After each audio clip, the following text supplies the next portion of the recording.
नमस्कार साथियों, स्वागत है आपका टीजीटी पीजीटी आर्ट के यूट्यूब प्लेटफॉर्म पे। मैं हूं अमरीश शुक्ला। इस सेशन में हम बात करने जा रहे हैं, जैसा कि आपने थंबनेल में देखा, एलटी ग्रेड की अध्याचन की बात जैसे ही मीडिया में आई, आप लोगों ने यूट्यूब के माध्यम से, समाचार पत्रों के माध्यम से देखा, तो आप में एक जिज्ञासा उत्पन्न हुई कि ये क्या है। बहुत सारे लोग जानते होंगे, बहुत सारे लोग नहीं भी जानते हैं कि ये होता क्या है। मैं देख रहा हूँ कि कला विषय में जो ज़्यादातर संख्या दिखती है वो टेक्निकल आर्ट वालों की दिखती है, और वो टीजीटी को फोकस करने के लिए टेक्निकल आर्ट करते हैं। तो वो जानना चाहते हैं कि क्या मैं भी इसमें अप्लाई कर सकता हूँ या नहीं कर सकता हूँ, और अगर कर सकता हूँ तो कैसे कर सकता हूँ, और नहीं कर सकता हूँ तो क्यों नहीं कर सकता हूँ। ये सवाल उनके दिमाग में बना है, तो इनका हल हमें निकालना पड़ेगा।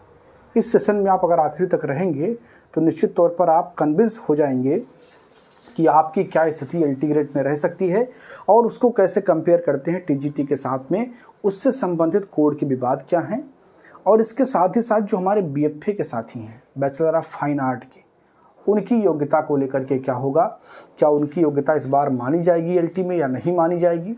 जो कुछ दिन पहले इलाहाबाद माननीय उच्च न्यायालय का आदेश आया था, उस तत्वावधान में क्या नोटिफिकेशन में कोई बदलाव होंगे या नहीं, इन सब पर पूरी बातचीत करेंगे। तो वीडियो थोड़ी बड़ी होने वाली है, लेकिन आप ध्यान से सुनेंगे तो आपको कुछ जानकारी की चीज़ें मिलेंगी और आपके सभी संदेह दूर होंगे। मैं वीडियो को स्टार्ट करूं उससे पहले, अगर आप पहली बार हमारे चैनल पर आए हैं तो प्लीज़ सब्सक्राइब कर लीजिए। इसके लिए कोई पैसा नहीं लगता, एकदम फ्री है। बेल आइकन को प्रेस कर लेंगे तो आपको कला विषय से संबंधित महत्वपूर्ण जानकारियाँ मिलेंगी, बिना किसी लाग लपेट के, और एकदम सत्य। जब मैं खुद किसी बात पर 100% सहमत होता हूं तब उसे मैं आगे बढ़ाता हूं, और सूचना को आगे बढ़ाने में एक नैतिक जिम्मेदारी ये होनी भी चाहिए कि जब आप खुद कन्विंस हों तभी दूसरे को बताएं। दूसरे का काम है कि वो आपकी सत्यता का जांच कर सकता है, लेकिन आप जब कन्विंस हो 100% तब बात को आगे बढ़ाना चाहिए। तो ये बात निकली कहाँ से? अभी जो बात आ रही है कि जो यूपीपीएससी है, Uttar Pradesh provincial service commission, जो हर राज्य में एक प्रांतीय कमेटी होती है, कमीशन होता है, जो उस पर्टिकुलर राज्य के लिए अधिकारियों की नियुक्ति करता है, तो वही जो है पीएससी कहलाता है। तो उसी प्रकार यूपी में भी एक पीएससी है जिसका काम है, पीसीएस का एग्जाम भी करवाते हैं, पहले आरओ का एग्जाम भी करवाते थे, अभी तो आरओ का एग्जाम यूपी करवा रहा है। तो यूपीपीएससी जो है वो एलटी ग्रेड के एग्ज़ाम की जिम्मेदारी अपने पास रखता है। 2018 तक की स्थिति ये थी कि 2018 तक एलटी की वैकेंसी में कोई एग्ज़ाम नहीं होता था। पहली बार 2018 में पेपर हुआ। जब फॉर्म निकला तो एलिजिबिलिटी को लेकर के खूब लड़ाई हुई, मामला कोर्ट तक भी गया। कोई सल्यूशन नहीं निकला, फॉर्म भर दिए गए, एग्ज़ाम करा लिए गए, रिजल्ट भी आ गया, मुकदमा अब भी चल रहा है, फैसला नहीं हो पाया। तो समझेंगे कि पूरा विवाद है क्या। तो ये एलटी ग्रेड जो है, ये भी कहीं ना कहीं आपको कक्षा 10 के बच्चों को पढ़ाने के लिए एक अध्यापक की नियुक्ति आपकी करते हैं, ठीक है ना। लेकिन ये जो विद्यालय होते हैं ये केंद्रीय विद्यालय होते हैं। क्या होते हैं? केंद्रीय विद्यालय होते हैं। और जो आपका चयन बोर्ड है, जो कि टीजीटी और पीजीटी की वैकेंसी आपको कंप्लीट करवा के देता है, वो आपको जो एडेड स्कूल होते हैं, ठीक है ना, वहाँ पर जो अध्यापकों की भर्ती होती है उसके लिए वो जिम्मेदार संस्था है। अब दिक्कत क्या आई उसको पहले समझते हैं। उसी दिक्कत से आप ये समझ जाएंगे कि आने वाली जो वैकेंसी है उसमें क्या होने वाला है। तो मामला ये है कि 3000 अध्याचन जो है प्राप्त हुए हैं यूपीपीएससी को। यूपीपीएससी को 3000 अध्याचन प्राप्त हुए हैं, ऐसी जानकारी मिल रही, किसी के पास कोई प्रूफ नहीं है, ऐसी जानकारी मिल रही, ठीक है ना। तो इसका मतलब कि वैकेंसी की तैयारी कुल मिला करके कर रही है यूपीपीएससी, वैकेंसी आने वाली है। एक लेटर जारी किया गया यूपीपीएससी के द्वारा संबंधित विभागों को कि आप योग्यता तय करिए कि अगर किसी को कक्षा 10 को पढ़ाना है तो उसकी योग्यता क्या होनी चाहिए, क्योंकि 2018 में योग्यता को लेकर के कई विवाद हुए और मुकदमे आज भी कोर्ट में चल रहे हैं। हम यहाँ पर बात कर रहे हैं कला विषय की। चूंकि मैं एक कला अध्यापक हूँ तो मेरा दायित्व है कि मैं कला पर बात करूँ। यहाँ पर हमें तुलनात्मक अध्ययन करना होगा। तो एक तरफ आप देखेंगे एलटी ग्रेड, और दूसरी तरफ आपका टीजीटी। तो यहाँ पर जब आप देखेंगे तो ये करवाता है चयन बोर्ड, पूरा मैं नहीं लिखूंगा, माध्यमिक शिक्षा सेवा चयन बोर्ड आप लोग जानते हैं, और ये करवाता है यूपीपीएससी। इसकी योग्यता क्या है?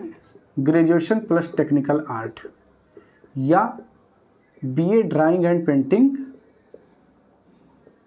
और प्लस बीएड, तो आप ये दे सकते हैं। इसके अलावा और कई योग्यताएं हैं, यहाँ पर वो बहुत महत्वपूर्ण नहीं तो मैं बता देता हूँ सब, ठीक है ना।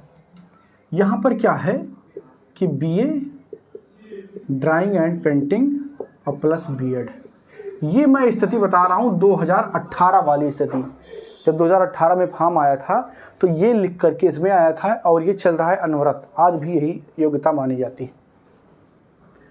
अब दिक्कत क्या हुआ कि चूंकि दोनों अध्यापकों का लेवल सेम है, तो ये वाले जो थे, ये वाले जिनकी संख्या ज़्यादा है टेक्निकल आर्ट वाले, इन्होंने कहा कि भाई अगर उसी लेवल के अध्यापक यहाँ पर हो रहे हैं और इनकी योग्यता आप मान रहे हैं तो आप मेरी योग्यता क्यों नहीं मान रहे? तो उन्होंने कहा कि हम फॉर्म भरेंगे और बाद में मुकदमा लड़के योग्यता बनवा लेंगे।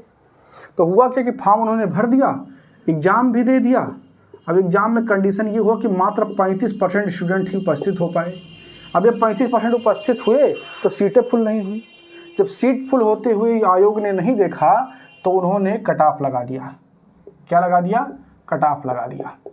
और उसके बाद भी कला में सीटें खाली चली गईं। अब सोचिए आप कितना लड़ाई है, कंपटीशन का लेवल कितना है।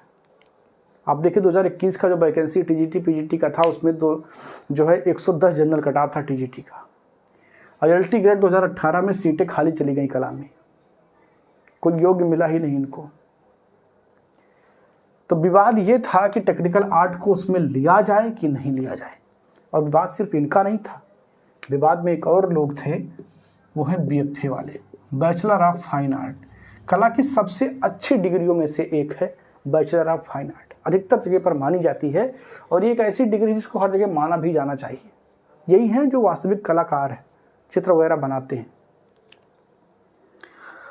तो इनको भी नहीं माना गया। अब ये अपना सारा कागज पत्र लेकर के पहुंच गए कोर्ट के पास कि हमने कला में जो है ये किया है वो किया है, उसके बाद अगर हमको योग्य नहीं माना जाता तो आप किसको योग्य मानेंगे? कोर्ट ने कहा बात तुम ठीक कहते हो। इलाहाबाद हाई कोर्ट ने आयोग से कहा कि आप इनको योग्य मानिए। आयोग ने कहा ठीक है मानते हैं, योग्य मान लिया। डबल बेंच का फैसला आया, सुन लिया। आज तक इनको नियुक्ति नहीं मिल पाई। जितने लोग बीएफए वाले पास हुए थे उनको नियुक्ति आज तक नहीं मिल पाई। तो इसका मतलब कि जो मामला है वो कहीं ना कहीं अटका हुआ है, कहीं फंसा हुआ है। ऐसे में नई वैकेंसी आने जा रही है, किसकी? एलटी ग्रेड की। नई वैकेंसी में योग्यता क्या होगी क्या नहीं होगी, इसको लेकर के ही यूपीपीएससी ने सभी विभागों से पूछा है कि इस पद की योग्यता क्या होनी चाहिए। तो एक बात की संभावना यहां बहुत ज्यादा है कि बदलाव जरूर होगा। क्या होगा? बदलाव जरूर होगा। अब बदलाव क्या है? एक मूल्य रहित अवधारणा है। बदलाव किसी भी दिशा में हो सकता है,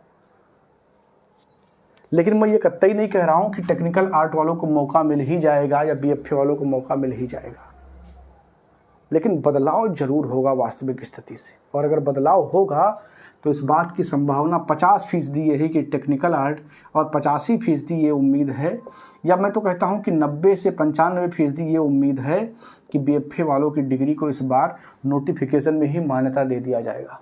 जिस प्रकार का उच्च न्यायालय का आदेश था उसके तत्वाधान में बात कर रहा हूँ। लेकिन टेक्निकल आर्ट वालों का मामला भी 50-50 पर अटका हुआ है। 50% उम्मीद है कि हो सकता है इनको इस बार मौका दिया जाए और हो सकता है ना भी दिया जाए।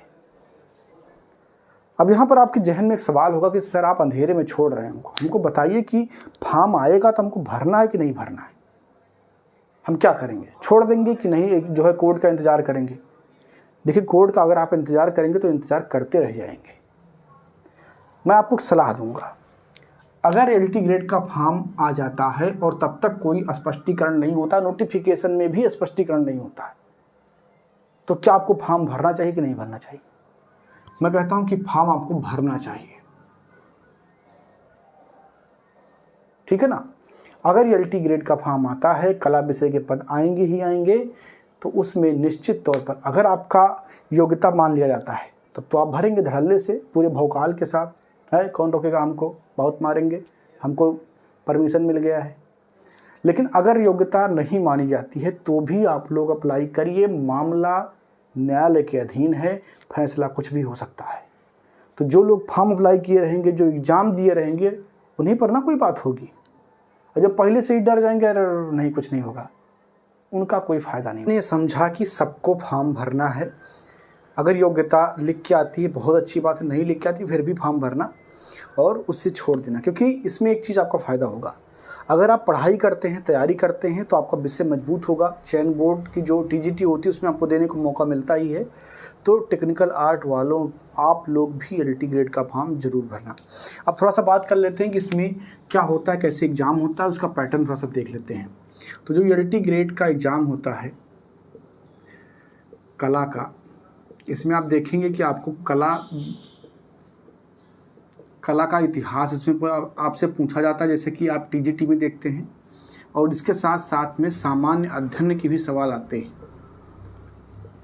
ठीक है ना। सामान्य अध्ययन के सवाल भी आपको देखने को मिलते हैं। तो 2 पार्ट में आपका पेपर होता है, पेपर एक ही होता है, उसमें 2 सेक्शन होते हैं। अब ये जो है टीजीटी से इसका लेवल थोड़ा सा डेप्थ होता है, थोड़ा सा।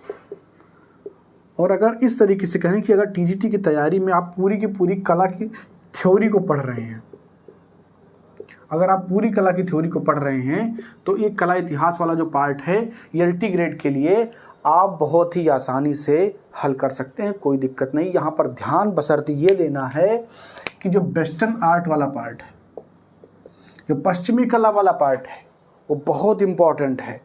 एलटी ग्रेड में खूब सवाल पूछे जाते हैं, तो जिन लोगों ने इसको अछूत माना है, इसको अगर नहीं पढ़ा तो एलटी में तो कुछ नहीं हिलेगा। टीजीटी में भले ही इनकी संख्या जो है 9 से 10 प्रश्नों तक ही रहती है, लेकिन एलटी में इनकी संख्या ठीक ठाक रहती है, और इसकी भी पूरी की पूरी थ्योरी आपको पढ़नी पड़ेगी। सिर्फ ये रटने से काम नहीं चलेगा, घनवाद के प्रणेता कौन है, आपको सब कुछ समझना पड़ेगा, तब जा करके आप उसका आंसर कर पाएंगे।